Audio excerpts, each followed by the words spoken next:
Angel carried her invisible scars well into adulthood.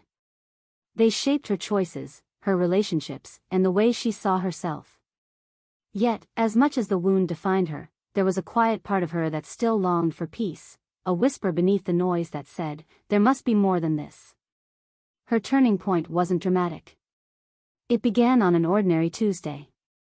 She was sitting in her office late at night, her desk covered in blueprints and empty coffee cups, when she caught her reflection in the darkened window. The tired woman staring back at her looked so much like the lonely little girl she once was. For the first time, Angel didn't look away. Instead, she whispered, "You deserved better." That single acknowledgement cracked something open. She began to search, books on trauma, podcasts about healing, quiet evenings where she picked up her sketchbook again.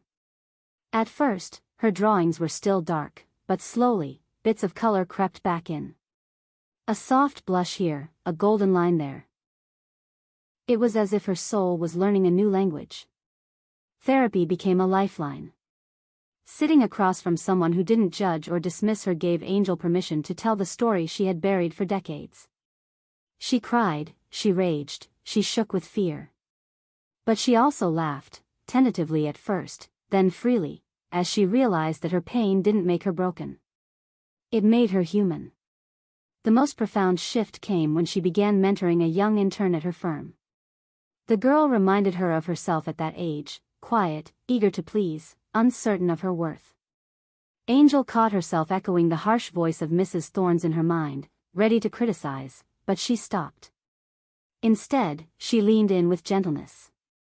"You're doing really well. Mistakes are just part of learning." The intern's eyes lit up, and in that moment, Angel realized she had a choice. She could repeat the cycle of harm, or she could become the safe adult she had once needed. Healing wasn't linear.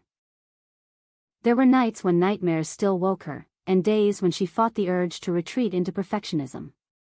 But now, she had tools. She journaled, she breathed through the panic, she reached out to trusted friends instead of shutting down. She was learning that healing wasn't about erasing the past, it was about reclaiming her power in the present. Angel's life began to soften. She traveled. She allowed herself to fall in love with slow mornings and with people who saw her light, not her flaws.